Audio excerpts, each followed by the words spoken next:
Bonjour à toutes, bonjour à tous. Donc on se retrouve aujourd'hui sur la chaîne Bien-être, la chaîne Harmonie, donc avec Elodie Vincent. Elodie qui est intimologue. Bonjour Elodie. Bonjour à tous, bienvenue sur votre chaîne. Alors oui, je suis intimologue, c'est-à-dire que c'est entre la sexologie, la psychologie et un aspect un peu plus inclusif, un peu plus large, qui va être sur le corporel, le psycho-sexo-corporel et par le yoga notamment, avec tout ce qui est technique de respiration et des exercices sur le corps que vous faites chez vous, seul, dans toute intimité, mais que je vais vous expliquer et vous faire travailler. D'accord. Donc voilà, vous avez vu, c'est déjà tout un programme, hein. Donc aujourd'hui, c'est l'interview d'Elodie, qui devient partenaire de notre chaîne Bien-être et qu'on a plaisir à accueillir sur la chaîne. Merci. Donc Elodie, pour commencer, moi j'aimerais savoir un petit peu, vous nous parliez de votre parcours. Qu'est-ce qui fait que vous êtes devenue intimologue? Alors, il y a plein de choses dans la vie qui peuvent amener à s'intéresser à l'autre, à sa sexualité, à son intimité. Moi, j'ai eu un parcours un peu atypique, j'ai beaucoup voyagé, j'ai travaillé plutôt dans l'hôtellerie-restauration et je me suis rendu compte que c'était des milieux où il y avait beaucoup de galères au niveau des relations, des couples. J'ai beaucoup été la confidente de plein de gens, dans plein de milieux différents. Et je me suis posé plein de questions. Comment on peut les aider? Quelles sont les solutions? Qu'est-ce qui ne va pas quand un homme va être en perdition avec son corps ou va avoir l'impression d'avoir perdu la maîtrise? Et bon, moi j'étais déjà à fond sur la psychologie et je fais du yoga depuis que je suis assez jeune.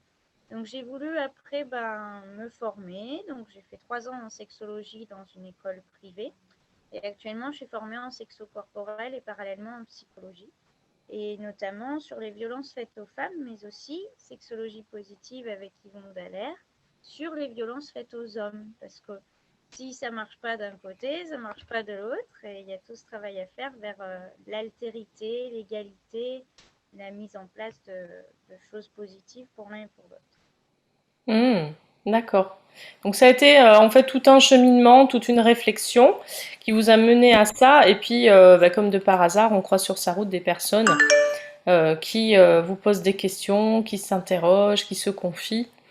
Ouais, Donc une envie après d'aller plus loin pour aider les personnes, hein, c'est ça? c'est ça. Et puis aussi, bon, ces secteurs hôtellerie-restauration, moi je suis passionnée par la nourriture, par le côté oral, les plaisirs de la table, les beaux aliments, le partage. Et je me suis rendu compte que parfois il suffisait juste de permettre à une personne de lui poser la question de ce qu'elle mangeait, pourquoi et comment. Alors, c'est pas de la nutrition, c'est de la Hmm. sensorialité émotionnelle. Euh, et ensuite, on peut aller plus loin avec elle sur son intimité, sa sexualité. Donc, il y a toute une recherche de retrouver le désir par Hmm. l'alimentation, la gustation aussi. Hmm. Oui, il y a une notion de désir, une notion de plaisir, une notion de dégustation qui sont essentielles pour se relier à soi aussi. Ouais, le lien au corps, quoi. Mm. Pour se relier à soi et puis se relier à qui on est en fait, hein, pouvoir savoir qui on est et qu'est-ce qu'on aime, qu'est-ce qu'on n'aime pas. En fait, c'est intéressant parce que vous le travaillez dans l'intimité de la personne, mais j'ai envie de vous dire c'est vraiment quelque chose à découvrir pour tout un chacun et pour être en accord avec soi d'une manière générale. Donc c'est très Mm. important. Mm. Ouais. Donc au niveau du travail que vous faites, comment ça se passe? Est-ce que voilà, vous avez dit vous utilisez notamment le yoga. Voilà, comment ça se passe une séance en gros avec vous? Alors, il y a une séance, une première séance de découverte où je vais faire mon anamnèse, un peu aller voir ce qui se passe pour vous, qu'est-ce qui va vous sensibiliser, quels sont les outils qui vont vous correspondre. Si je vois que ce ne sera pas mes outils, je vous enverrai chez un hypno, chez des personnes avec lesquelles je vais travailler, notamment en acupuncture, dans plein d'autres domaines. Je me dis, bon, on fait un état des lieux. Qu'est-ce qui se passe? Quelle est la demande? Quel est l'objectif? Ça, c'est une première séance d'environ 1 heure. Et puis ensuite, on va passer sur des séances où une fois ça va être yoga, une fois ça va être mental à fond, je vais vous laisser parler, on va analyser, décortiquer des mots. Ça va être d'autres fois où ça va être beaucoup de l'analyse psychanalytique qui va aller jusqu'à chercher l'enfance, chercher les liens entre les relations, le système familial, tout ça. Ça va vraiment dépendre des besoins, mais c'est assez progressif. On est Mm. sur 2-3 séances de dialogue et d'analyse plutôt mentale, et derrière 2-3 séances qui vont aller dans le corporel. Il faut alterner. Mm. Oui, donc c'est vraiment l'alliance des deux aussi, hein. Donc c'est important d'être en accord des deux côtés. L'un va pas sans l'autre. C'est aussi un alignement qui est proposé finalement. Et dans le corporel ensuite, donc c'est vraiment des séances de yoga particulières en fonction des problématiques. Comment ça se passe? Ouais, c'est ça. C'est des séances avec lesquelles on va être dans la méditation, dans la respiration. Il y a des personnes pour qui le physique n'est pas possible, donc on va rester sur ce qu'on appelle du nidra, c'est un yoga où on ne bouge Mm. pas. Moi, je suis pas prof de nidra, je suis prof de yin yoga. C'est un Mm. yoga où on va tenir une posture sur un long terme. Souvent, c'est pas des postures inconfortables, mais c'est des postures qui vont créer un taux de contrainte corporelle intéressant pour que la personne lâche émotionnellement. Un Mm. exemple, c'est la posture de l'enfant, qui est une des plus connues en yoga, hein, qui est une posture de transition, qui va permettre d'ouvrir les hanches et de lâcher le cœur dans le sol. Donc là, on va être sur 15-20 minutes là-dessus, et puis après, on reprend le fil Mm. du reste de la séance. Ça peut être des séances exclusivement respiration. On va faire Mm. 30 minutes de respiration à fond, puis après on analyse, on met des mots là-dessus. Ça peut être des séances où on va travailler les vibrations dans le corps avec le son, avec la voix. Voilà, c'est vraiment selon la personne. Mais après, il y a quand même la grosse base qui est de la psychologie, de l'explication, du travail verbal aussi. Mm. Très bien, très bien. Oui, parce qu'en fait, il y a un côté à la fois, je prends conscience, et après, j'inclus ça, j'ancre ça dans mon corps, et où j'évacue aussi peut-être des Ça, tensions, des blocages qui sont là dans le corps par rapport à un verbal qui s'est posé. C'est ça? ouais, c'est ça. Pouvoir déposer tout ce qu'on a à déposer sur place. Il y a un travail aussi que je fais avec des cartes qui s'appelle Motivessence, qui est un outil créé par des psys. Là, on a des cartes spécifiques avec des émotions, des comportements, des pensées.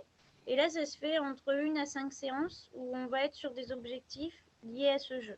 Donc, quand on Mmh. reprendra les cartes, à chaque fois, on va dire alors, quelles actions vous avez mises. Ouais, là, c'est plus de l'ordre du coaching, mais ça fonctionne bien. Quand on ne veut pas aller trop loin dans l'émotionnel, même si après ça chemine, bien sûr. Oui, d'accord, très bien. Bon, mais c'est super tout ça, c'est super. Au niveau du travail, vous travaillez plutôt à distance, en présentiel, les deux? Enfin, je suppose beaucoup en présentiel, compte tenu Ouais, de ce va-et-vient, j'ai envie de dire, entre le corps et l'esprit, ou le corps et le mental. Plutôt en oui. présentiel d'une manière générale? Alors oui, moi j'aime beaucoup être en présentiel. J'ai donc un cabinet où on a les bureaux et un cabinet où c'est plutôt une salle de yoga. Et je trouve que rien ne vaut le présentiel. Après, effectivement, j'ai des personnes que je suis en épistolaire, seulement par lettre, parce qu'ils n'ont pas Internet, ou alors Mmh, par téléphone, ou alors en visio avec Skype ou Zoom, les médias possibles. Mais OK. c'est entre deux, je dirais, plutôt pour le suivi à distance. Mmh, mmh, mmh. Est-ce que c'est quand même mieux d'avoir quand même vu au moins la personne une fois avant de faire du distanciel? Oui, c'est toujours mieux. C'est toujours mieux de s'être vu. Notamment pour les couples, j'ai beaucoup d'indices à prendre au niveau du non-verbal, de ce qui se Mmh, passe entre eux. Alors avec la visio, je le vois moins. Ils vont être moins dans un contexte où ils sont dans un lieu qu'ils connaissent pas. Il y a mmh, toute une appréhension en fait du corps dans l'espace, des regards, où est-ce qu'ils vont se porter, comment on va intégrer le moment. Donc c'est vrai que là, c'est important de se voir. Mais il ne faut pas que ce soit une barrière. C'est vrai qu'aujourd'hui, on est dans des configurations où tout est possible. Alors petit à mmh. petit, je m'adapte aussi à essayer de détecter les choses autrement, en visio notamment.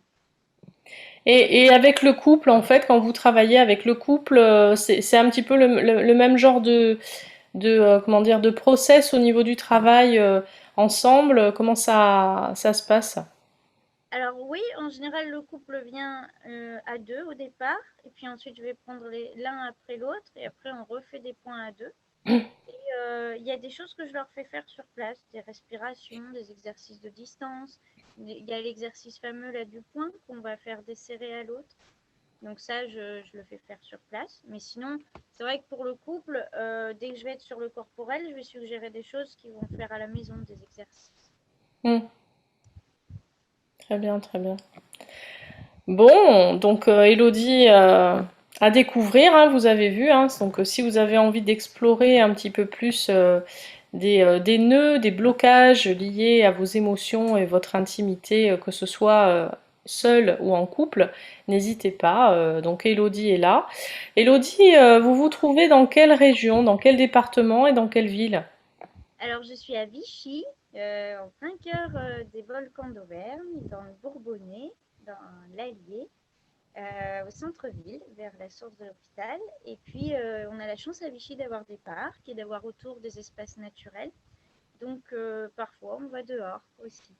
Et je me déplace beaucoup sur Paris, beaucoup sur Clermont-Ferrand et sur Lyon. Donc, ponctuellement, si on m'appelle, je peux relier un de mes déplacements et puis je loue des cabinets à louer à l'heure, par exemple, sur Mhm. place. Pas de souci. Bon, donc si vous êtes non loin de Vichy, de Paris, de Lyon, voyez, Élodie est à votre écoute et donc peut vous accompagner aussi dans ces villes-là. Donc n'hésitez pas à la contacter. En tout cas, merci beaucoup Élodie pour cette interview et pour votre partenariat avec la chaîne Bien-être. Merci à vous. C'est bien d'avoir un espace comme cette chaîne, où quand on ouvre, on sait qu'il y a des choses qui font du bien. Avec la violence des médias aujourd'hui, c'est important d'avoir ce repère-là et j'espère qu'on sera nombreux dans cette communauté parce qu'elle est chouette, il me semble. Merci à vous. Merci beaucoup, Elodie, merci. C'est effectivement l'un des buts de la chaîne, de donner un petit peu de lumière, de joie et de partage en fait aux gens, et puis des choses plus sympas, plus gaies que tout ce qu'on peut Ouais. entendre, surtout en ce moment. Bon, mais en tout cas, à bientôt, Elodie, et donc vous retrouverez bientôt Elodie sur notre chaîne Bien-être, dans son espace Bon Plan Partenaire. Donc n'hésitez pas à aller regarder. En tout cas, je vous dis à tout bientôt, et merci. Au revoir. Merci à vous, bonne journée, à bientôt.